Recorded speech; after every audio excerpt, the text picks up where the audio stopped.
bonsoir. À la une ce soir, procès Boukangalonzo, la saisine des accusés dont Augustin Matata Pogno, seul absent à l'audience, comporte des irrégularités. La Cour constitutionnelle l'a constaté et a décidé de renvoyer l'affaire au 4 septembre prochain.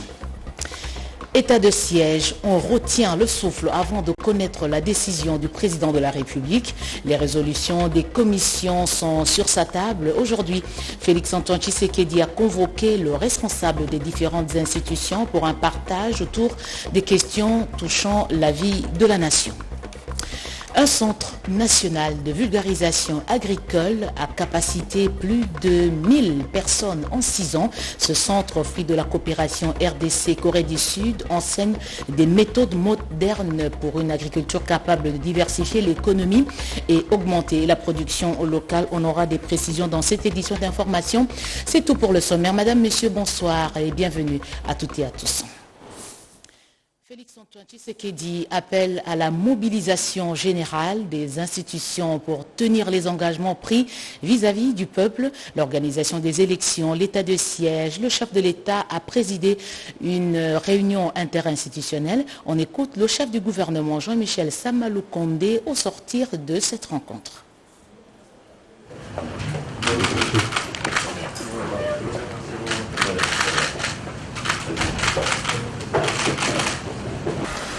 Il a plu ce matin à son Excellence Monsieur le Président de la République de convoquer ce cadre informel qui se dit cadre interinstitutionnel où le Président a le loisir de consulter en fait les institutions sur les questions importantes de la nation.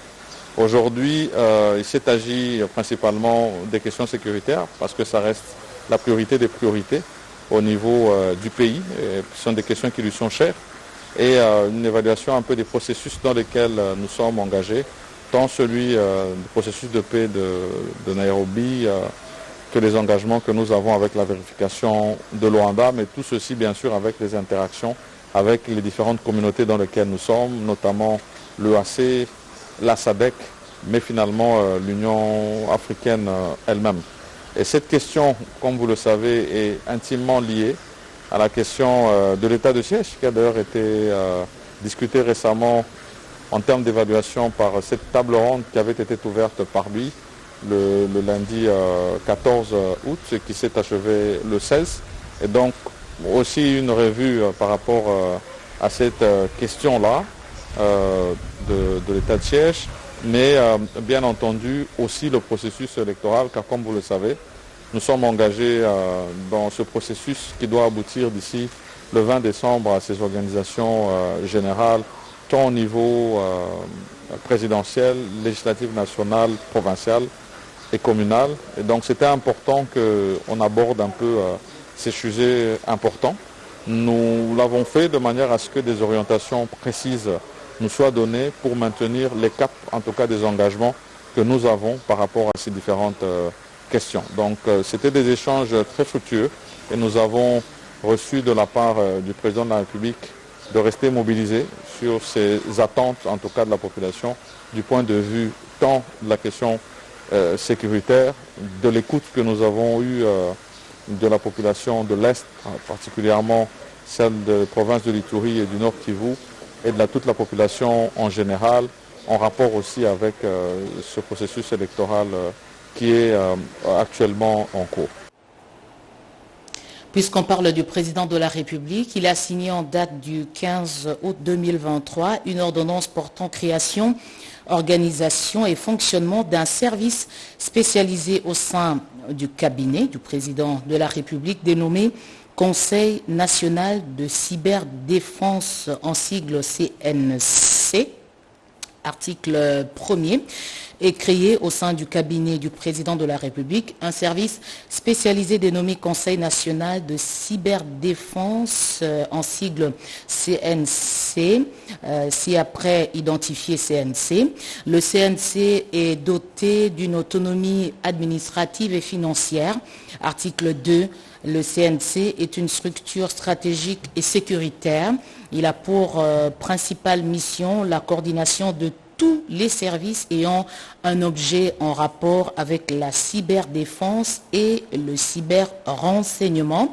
À ce titre, il a notamment pour mission de conseiller et informer le président de la République sur toutes les questions ayant trait à la cyberdéfense et cyberrenseignement. J'ai fait l'économie de texte. Article 11.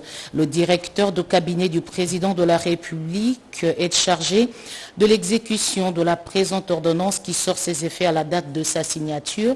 Fait à Kinshasa le 15 août 2023. Félix Antoine Tshisekedi Tshilombo pour copie certifiée conforme à l'original. Le 15 août, le cabinet du président de la République, Guilain Niembo, directeur de cabinet. En rapport justement avec cette nouvelle structure qui vient d'être créée au sein de la présidence de la République, il y a une autre ordonnance, cette fois-ci portant nomination d'un coordonnateur et de ses assistants principaux pour ce service spécialisé au sein du cabinet du président de la République, dénommé Conseil national de cyberdéfense, en sigle CNC. Article 1er. Est nommé coordonnateur du Conseil national de cyberdéfense, M. Boukassa Jean-Claude. Article 2. Est nommé sont nommés assistants principaux au sein du Conseil national de cyberdéfense aux fonctions spécifiées en regard de leur nom, les personnes ci-après. Monsieur Liongo Momanza Jean-Julien, assistant principal chargé de cyberrenseignement. Madame Kienge Malaika Nathalie, assistant principal chargé de cyberdéfense. Article 3. Sont abrogées toutes les dispositions antérieures contraires à la présente ordonnance. Article 4.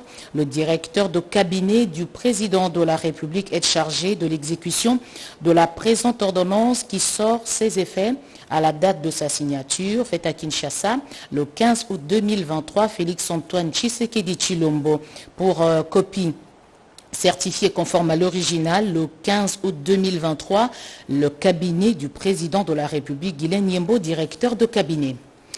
Procès parc agro-industriel de Bukangalonzo renvoyé au 4 septembre prochain. Des irrégularités ont été constatées dans la signification au parti. Edith Chala revient sur cette audience retransmise aujourd'hui en direct sur nos antennes. Les débats d'école sur la justiciabilité du sénateur Matata Ponyo sont clos. Le procès Bukangalonzo a repris à la Cour constitutionnelle ce lundi 21 août. À l'audience de ce jour, les prévenus Christophe Grobler, le Sud-Africain responsable de la société Africom Commodities, Deogracias Mutombo Mwana Niembo, ancien gouverneur de la Banque centrale du Congo, étaient présents à l'audience. Le sénateur Augustin Matata Ponyo, lui, n'a pas été vu dans la salle d'audience. Le président de la Cour constitutionnelle, Dieudonné Kamuleta, qui a vérifié les actes de signification selon les règles de l'art, a conclu que les significations au parti Matata et Grobler étaient irrégulières. Par conséquent, la cause est renvoyée au 4 septembre et le greffe se chargera de signifier régulièrement au parti. Bien avant, l'interprète privé de M. Gobler avait été demandé par la Cour de quitter la salle, car c'est lui dont le nom se trouve dans l'ordonnance du président de la Cour constitutionnelle n'était pas là. Les partis ont donc le temps d'avoir accès au dossier d'accusation et de préparer les moyens de défense. La RDC mène la danse dans la lutte contre la corruption en Afrique. Le député national Passisa Pamba est à la tête du réseau des parlementaires africains contre la corruption. Le groupe se prépare à organiser la prochaine assemblée générale biennale au Bénin. Reportage de Cédric Keninambo. Cotonou, capitale du Bénin, s'apprête à accueillir la 8e assemblée générale biennale du réseau des parlementaires africains contre la corruption APNAC.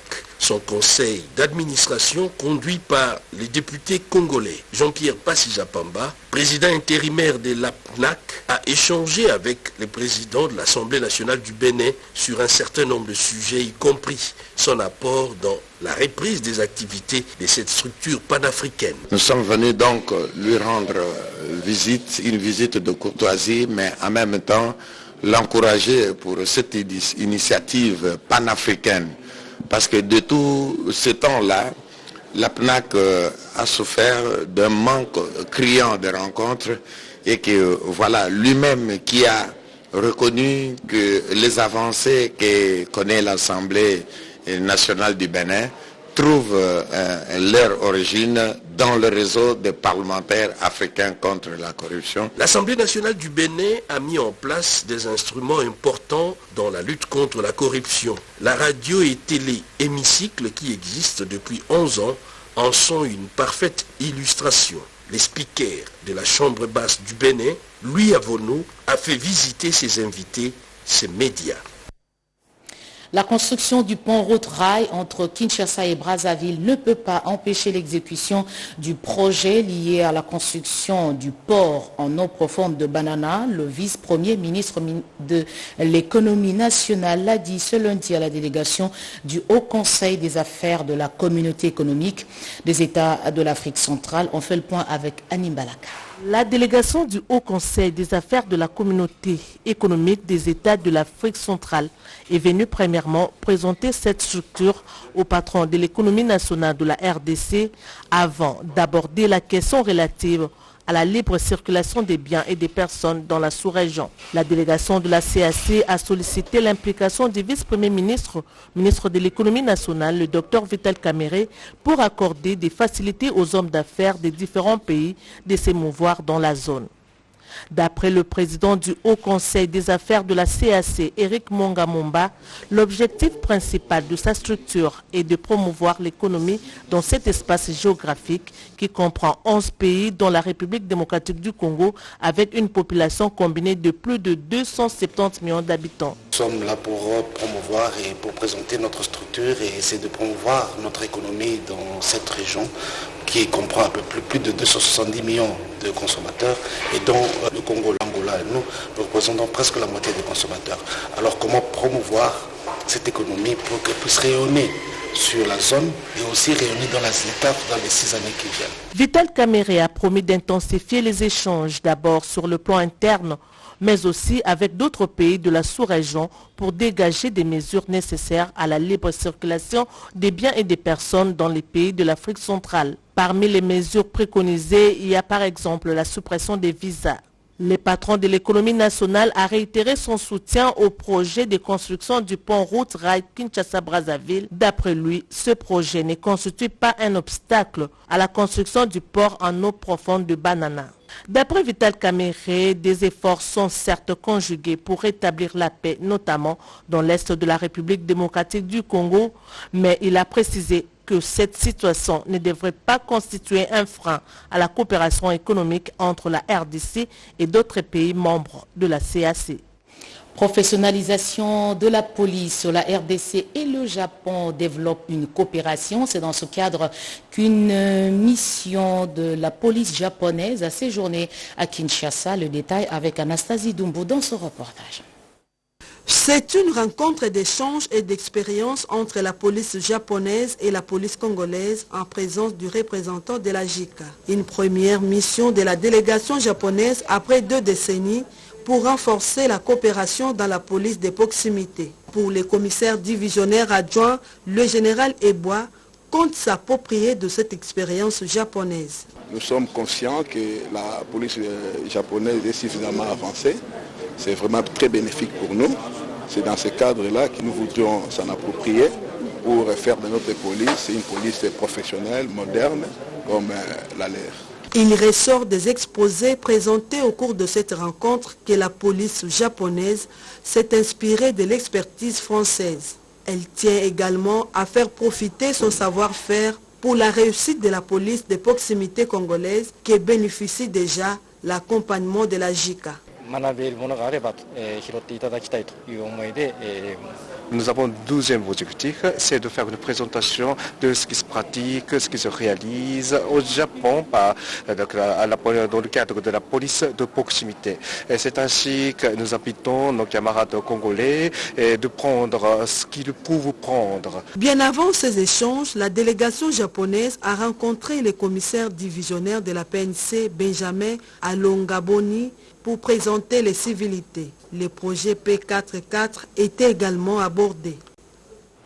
Et puis, cette nouvelle, conformément à la loi de finances du 28 décembre 2022 pour l'exercice 2023, rubrique réservée aux recettes non fiscales sur l'acte générateur produit de la vente de la carte de résidence pour étrangers ainsi que l'arrêté ministériel portant création d'une commission chargée de la délivrance des cartes de résidence pour les étrangers ordinaires et de la note circulaire du 31 juillet 2023 du vice-premier ministre, ministre de l'Intérieur, Sécurité et Affaires coutumières concernant la suspension des commissions provinciales de délivrance des cartes de résidence pour étrangers ordinaires. Il est demandé à tous les expatriés résidant en République démocratique du Congo de passer au secrétariat général de l'Intérieur et Sécurité pour l'obtention,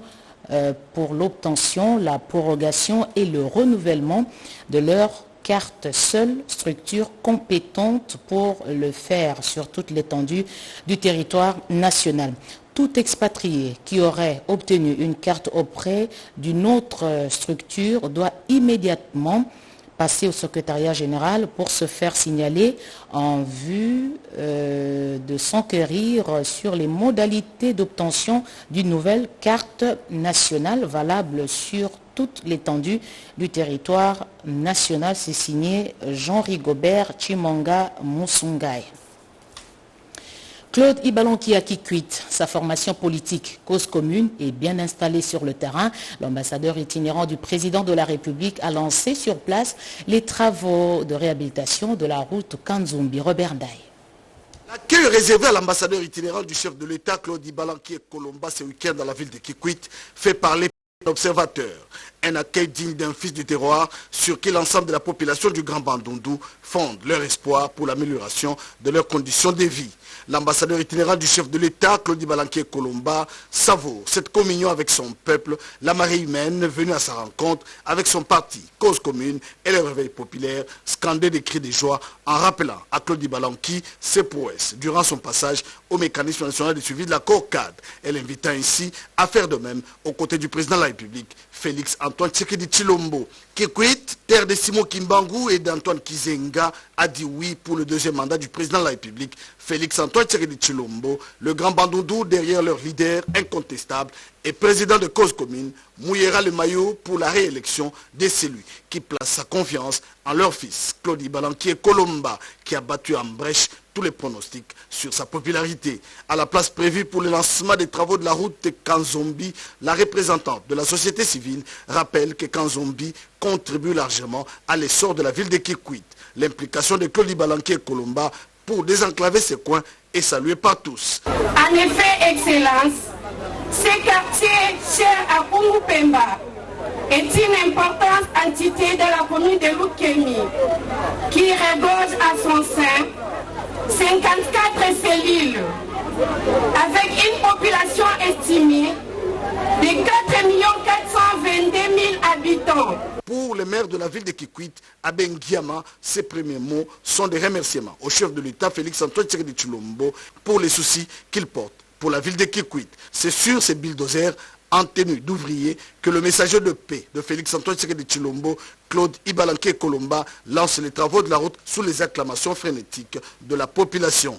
Kanzumbi, 7 km, s'ouvrira au monde et contribuera au développement de la ville de Kikwit.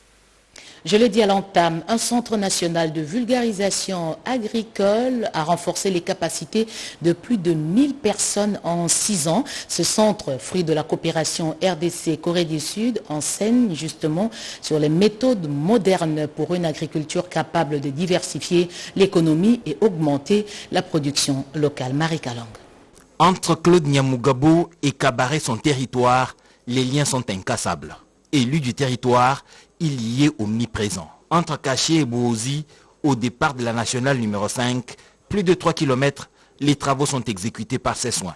C'est la coordonnatrice de la fondation Claude Nyamugabo, Nadia Kabaré, qui a donné le coup d'envoi. Les populations venues de partout ne jurent que sur Claude Nyamugabo Baziboué. Ils ont presque retenu par cœur tous ses bienfaits. Ce que nous pouvons promettre à l'honorable Claude Nyamugabo, c'est de l'accompagner aux élections de décembre 2023 par le fait que ses actions et les œuvres qu'il fait dans notre contrée parlent d'elles-mêmes. Je ne sais quoi dire même. Je suis débordée de joie avec ce que Claude Nyamugabo fait chez nous. Moi personnellement, il a payé mes maternités plus de 3 fois. Si je scolarise mes enfants aujourd'hui, c'est lui et tant d'autres. C'est moi qui suis débordé de joie. Je souffre trop dans cette route. Et maintenant, ça va aller. Au regard de la situation de terrain, le territoire de Kabaré dans le sud Kivu connaît son représentant. Le leadership de celui que l'on appelle Mwanaweka est sans conteste. Et le président de la République, Félix Antoine Tshisekedi, peut reposer dessus pour les prochaines échéances. Présent ou absent, son ombre plane et l'électorat est fidèle. Pour les plus à venir, les populations peuvent être sereines. Merci Edith Chala. Revenons à Kinshasa. Je vous emmène précisément au quartier Njili Brasserie où est construit un centre national de vulgarisation agricole. Regardez ces images commentées par Marie Kalong.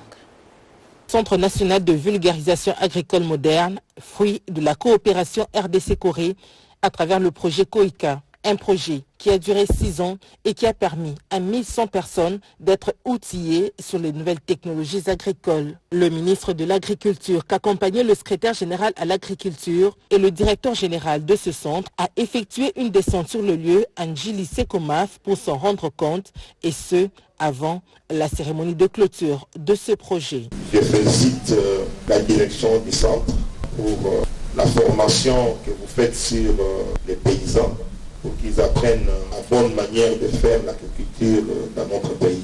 Le président de la République voudrait faire de l'agriculture une priorité des priorités pour la RDC. Il faudrait que l'agriculture puisse jouer un rôle important dans la diversification de l'économie congolaise. La directrice générale de ces centres a exprimé le désir de voir ce centre bénéficier de certains avantages. Le centre puisse trouver un chapitre dans le budget de fonctionnement et d'investissement. En vue d'assurer la durabilité des formations pratiques efficaces, on a besoin d'obtenir de vastes étendues de terre pour des estimations de la productivité de manière rationnelle et qualitative et quantitative, ainsi le rendement des nouvelles variétés de semences. C'est le jeudi 7 août 2023, dans la salle de conférence du Cercle de Kinshasa, qu'a eu lieu la cérémonie de clôture de ce projet de renforcement du système de vulgarisation agricole avec le Centre national de vulgarisation agricole de la RDC. Le ministre de l'Agriculture, Maître José Mpanda Kabango, qui a pris part à cette manifestation en présence de l'ambassadeur de la Corée en RDC, a réitéré son engagement et celui du gouvernement de la République d'appuyer ce centre pour l'atteinte du développement durable et effectif dans la vision du président de la République. Politique, nouveau soutien à la candidature de Félix Antoine Tshisekedi à sa propre succession en décembre prochain. Félix Antoine Tshisekedi est désigné comme champion à la présidence. Il est porté par l'Alliance des démocrates chrétiens, formation politique que dirige Adel Kaïnda, ministre du portefeuille. Angèle Mabiala-Landou et Litumba. Être chrétien s'harmonise particulièrement bien avec un mouvement politique porteur de valeurs chrétiennes. C'est le cas de le dire avec l'Alliance des démocrates chrétiens qui se présente par ailleurs comme un bouclier politique et spirituel dans le combat légitime de la gestion de la chose publique derrière la vision du développement que prône le président de la République, Félix Antoine Tshisekedi Tshilombo. L'église Mbatamayangi à Maloueka Pompage a confirmé son adhésion au sein de l'ALDEC pour cheminer vers les horizons meilleurs. ALDEC est un parti des chrétiens. L'autorité morale, princesse Adel Kaïnda, est une femme intègre et sage, une femme engagée à la vie chrétienne. Nous prenons l'engagement aujourd'hui d'adhérer à son idéologie pour le bien de tous les chrétiens et de la nation congolaise. L'autorité morale de l'ALDEC, la princesse Adel Kaïnda Maïna, du reste chrétienne engagée, diaconesse, intercesseuse et Mamaki Pendano, a souligné la nécessité pour le pays d'organiser des élections apaisées en rappelant la plus grande vertu de son parti qui puise sa source dans Galates 5.22. Nous avons pris l'engagement de servir Dieu. C'est en vertical. Et en horizontal, nous prenons l'amour du prochain. Notre parti est basé sur les fruits du Saint-Esprit. L'amour, la patience, le pardon. Et aussi, la famille, c'est notre pilier qui est le socle de tout développement. Dans 2 Chroniques, Ecclésiaste dit qu'il y a un temps pour naître et un temps pour mourir. Et nous de renchérir, il y a un temps pour travailler et un temps pour récolter. Le tout dans le respect du temps. Le temps qui est l'allié de la bonne gouvernance. La bonne gouvernance qui est aussi la priorité du garant de la nation, Félix-Antoine Tshisekedi Tshilombo. Cette campagne de mobilisation et d'adhésion autour des idéaux de l'ALDEC va se poursuivre dans d'autres coins et recoins de la République démocratique du Congo avec les mêmes motivations. Redynamisation de l'UDPS à Kindu, la secrétaire nationale de la Ligue de femmes du parti présidentiel mène sur place une mission de sensibilisation pour un engagement politique des femmes. Béatrice Chako. Bonne nouvelle pour les militantes et militants de l'UDPS en général et ceux de la province du Maniema en particulier. À Kindu, chef-lieu de la province, l'étendard de l'Union pour la démocratie et le progrès flotte à nouveau et de façon visible, signe que les activités de ce parti politique cher à Félix-Antoine Tshisekedi Tshilombo viennent de reprendre avec force. Ceci est l'œuvre de Perpétue Kabuka, secrétaire nationale adjointe de la Ligue des femmes de l'UDPS. S'adressant à la population, Perpétue Kabuka s'est penchée sur le développement du Maniema d'une façon générale et singulièrement de la circonscription de Pangui. Signalant que la fille du terroir Perpétue Kabuka Lubumba s'est rendue d'abord au gouvernorat pour présenter ses civilités au numéro 1 de cette province, Hassani Idrissa Mangala. Elle a sensibilisé la population sur le processus électoral en cours pour accorder au chef de l'État un second mandat. Lors de son séjour dans la province du Maniema, la secrétaire nationale adjointe de la Ligue des femmes de l'UDPS a déposé sa candidature au bureau de la CENI à Kindu. Elle reste convaincue que les élections auront bel et bien lieu cette année en République démocratique du Congo. Des nouveaux animateurs ont été placés à la tête de la cominière en tant des Congolaises de l'exploitation minière. En image, la cérémonie de prise des fonctions. Du représentant de la ministre du portefeuille, du comité de gestion et du personnel de la cominière que s'est déroulée cette cérémonie de passation de pouvoir. Après lecture de l'ordonnance portant nomination de membres du conseil d'administration et du comité de gestion, ainsi que de procès-verbaux, les présidents du conseil d'administration sortant et entrant ont procédé à l'échange de signateurs, acte marquant l'entrée en fonction de la nouvelle présidente du conseil d'administration. Le président AI du conseil d'administration de la cominière a souhaité plein succès à la nouvelle équipe dirigeante. Ce que je peux dire, et je le conjure, au nom de Madame la Présidente, de poursuivre la relance et surtout la rendre opérationnelle pour que la cominière devienne effectivement une entreprise productrice minière. Pas seulement une déclaration, mais qu'on la rende effectivement productrice minière. Comme ça, on pourrait s'épasser, pas totalement des partenariats. Au moins, on a notre propre entreprise qui fonctionne et qui se bat parallèlement avec les partenaires.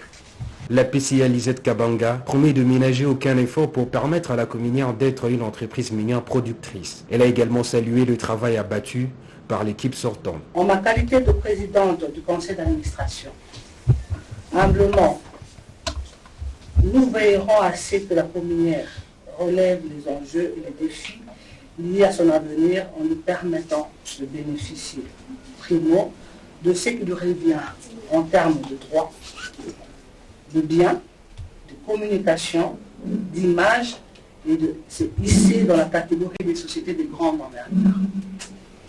Le conseil d'administration ne manquera pas de se vertuer pour que la communière soit une entreprise modèle de gestion et modèle économique.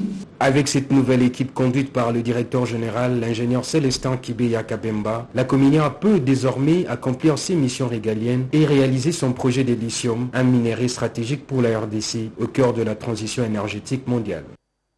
Molendo Sakombi Alisala, depuis hier dimanche, le ministre des Affaires foncières a communié avec la population. Au cours des échanges, il est revenu sur les réalisations du chef de l'État. C'est sur le coup de 15h15 que Sakombi Molendo, ministre national des Affaires foncières, a atterri à l'aérodrome de Lissala, ce dimanche 20 août 2023 dans la province de la Mongala.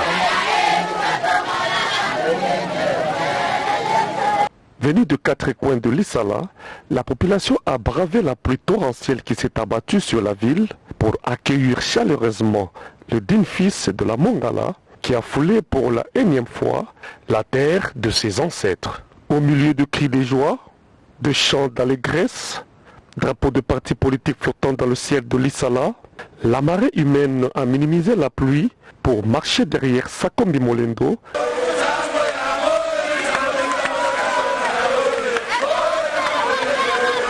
Durant son séjour à l'Issala, prévu pour une semaine au milieu de Sien, dans le cadre des activités de la Fondation Molendo Sakombi, il déploie un agenda chargé d'action sociale et d'intérêt communautaire.